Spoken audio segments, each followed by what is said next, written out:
And you're coming up with all kinds of reasons and excuses. I've got a problem with that because part of it makes me think, and I'm speaking to men directly now, part of it makes me think that, well, you just aren't feeling the idea of having a woman as president. You're tuned in to Kaz TV. Barack Obama came out and called out black men for not supporting Kamala Harris. Check it out. And you're coming up with all kinds of reasons and excuses.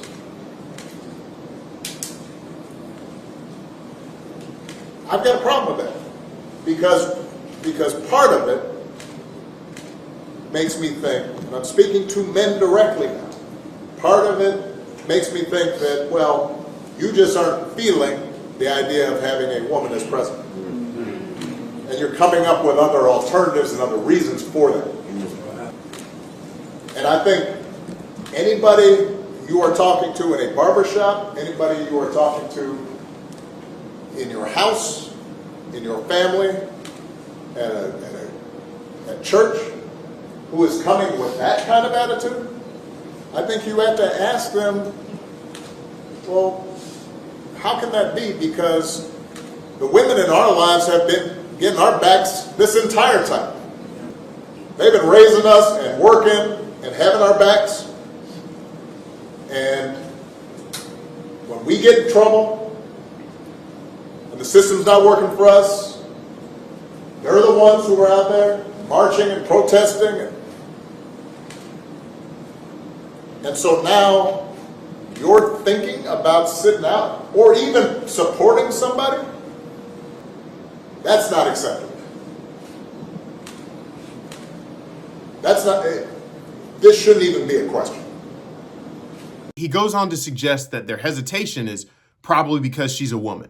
But let's look at the numbers here. Polls show that black male support for Republicans has been steadily increasing. And in 2020, 19% of black men ages 30 to 44 actually voted for Trump. Now, that's a significant jump compared to prior elections. This is the Democratic margin among black men under the age of 45 in presidential elections. You go back to November of 2012, what do you see? You see Obama by 81. Clinton only won him by 63. Then we're all the way down to Biden last time around by 53. A tremendous drop already. And then you take a look at the average of the most recent polls, and Kamala Harris is up by only 41 points. That is about half the margin that Obama won them by back in November of 2012. And this, I think, is, when Barack Obama goes in last week when he was in Pittsburgh, Pennsylvania, essentially talking to young black men, he made it seem like it was a Kamala Harris specific problem. This is part of a long-standing trend of young black men moving away from the Democratic Party, and Kamala Harris is just the latest to face that magnitude of younger black men going towards the Republicans. That was most interesting here is the trend line and where some of the biggest drops happened or already happened in this case. How about black men overall? It's part of the same picture.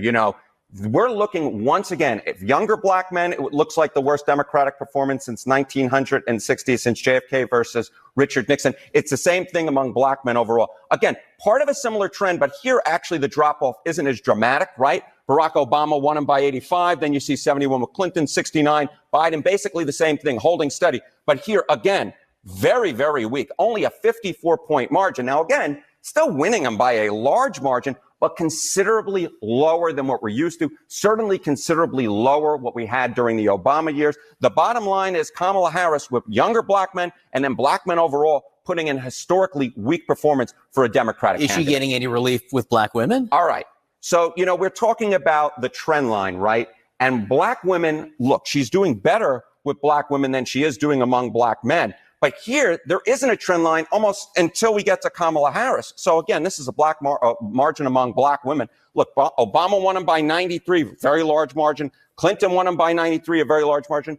Biden did a little bit worse at 85. But then you look here and you get a 71-point margin. Now, again, these are large margins. But the bottom line is when you're talking about the base of the Democratic Party, you would think that Kamala Harris would do very well among black women based upon history. And of course, she would be the first black woman president. A recent NAACP poll indicates that 25% of young black men now show support for Trump. This growing trend shows more than just dissatisfaction with a woman president. It highlights a broader shift going on in our nation where many black men feel disassociated with many Democratic policies today. Now, here's where things get interesting. Research shows that men and women make decisions differently. Men tend to approach decision-making with logic and reason, focusing on data and outcomes, whereas women tend to prioritize emotions and personal experiences. The difference in cognitive styles could explain why the storytelling approach that Kamala Harris is using in many of her interviews when she's asked direct questions isn't resonating with male voters. As a result, many men who prioritize facts and data may not resonate with this campaign's message. In terms of my immediate plan, I will tell you a few of the following. One, as it relates to the economy, which is a lot of what you have addressed. Look, I grew up in the middle class. My mother, worked hard, raised me and my sister. And urging the young black men to vote for Harris through emotional reasoning, it's effectively asking them to adopt a decision-making framework that's typically associated with women. And you have somebody who grew up like you, knows you, went to college with you, understands the struggles and pain and joy that comes from those experiences. But also ties into the pattern of emasculating black men. I'm a conspiracy theorist to a degree. Like when I connect dots that maybe shouldn't be connected, I don't know. But certain dots, like when I see that they put every black man in the movies in a dress at some point in their career, I'll be connecting them down like, wow, all these brothers gotta wear a dress. This happened to me. I'm doing a movie with Martin. Yeah. The movie's going good. So I walk in the trailer. I'm like, man, this must be the wrong trailer because there's a dress in here. They come in. The writer comes in. I think he's the writer. He's like, Dave, listen, we got this hilarious scene where Martin's sneaking out of jail. So he disguises you as a prostitute. And he put this dress on. And what? A prostitute? No, I'm not doing that. I don't feel comfortable with that. That should have been in the discussion. What? You don't feel comfortable with it? I mean, it's a hilarious bit. All the greats have done it. So, well, if all the greats have done it, it's kind of hacky, right? You're right. So why don't we just not do it? Because I don't feel comfortable wearing a dress. Oh, come on, Dave. Listen, we got it all set up. We're supposed to shoot. Every minute you waste costs this much money. The pressure comes in. He said, I'm not wearing no dress, man. I'm funnier than a dress. Just give me something funny to say. I don't need to wear no dress to be funny. What am I, Milton Berle? We're going like this. And then finally he's like, and he leaves. And then, like, the director comes, Dave, it really would be great if you wear the dress. What is wrong? What is this, Brokeback Mountain in here? So then,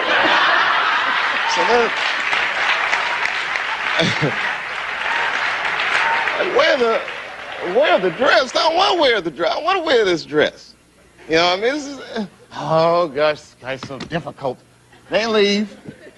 Now the producers comes, come on, David, would be so great. I mean, and then I started thinking about it. All the comics that I've seen, man, strong brothers, why they be putting us in these dresses? But the minute it was clear, I was adamant, I'm not wearing a dress. I'm not wearing the dress. All right, fine. Think of something else. That comes back 10 minutes later. The whole new scene. Hot damn, how did you write the scene so fast? Historically, black men have been portrayed in a way to undermine their masculinity, whether through media or Hollywood or societal dynamics that affect the nuclear family. Black men have often been depicted as less authoritative, and that's contributed to not only the breakdown of the nuclear family, but also situations like this where, hey, if you're starting to look at things logically, you need to go back to the place where you view things from an emotional perspective. Reject your natural inclination to make decisions logically, even if these emotional arguments aren't affecting you in the way that it is black women. You need to be thinking like them.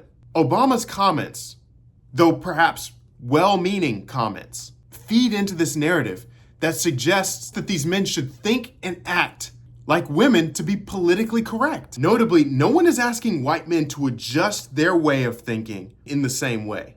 We got a couple more questions. I want to get my man Eric Thompson here because we only got like a few more minutes. But I do want to say President Obama was out there last week waving his finger at black men. When are Liz Cheney and Hillary Clinton going to wave their finger at white women? When are Bill Clinton and Joe Biden going to wave their finger at white men? Because 52% of white women voted for Trump in 2016.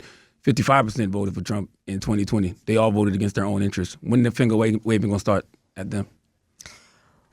Well, thank you for highlighting that. I do have the support of over 200 Republicans who worked for various administrations, including everyone going back to Ronald Reagan, to the Bushes, to John McCain and Mitt Romney, and including Liz Cheney. And I'm very proud to have her support. And I believe that many of them who may have voted for Trump before are supporting me because they know the stakes are so high in terms of our very democracy and rule of law. And so the finger wagging should start today or tomorrow. Well, I think which highlights an inconsistency in messaging to black men. I'm not suggesting Obama did this intentionally or personally crafted this narrative. Not at all. It's possible that this message came from party strategists that said, hey, Obama, we need you to go talk to these people. This is what we want you to say. However, it's dangerous to tell people you should vote for somebody based on shared identity of race or gender or whatever. Or worst of all, to accuse someone of sexism without any real evidence. This kind of rhetoric, again, whether it's intended that way or not, diminishes voters' own autonomy and alienates those who think differently. The message to black men should be this: your vote matters because of your values and what you think is important. Not because of who you're expected to align with, because of how they look or any identity that comes with them. Comment your thoughts. What do you think about this situation? Thank you for watching this video. Make sure to share, like, and subscribe.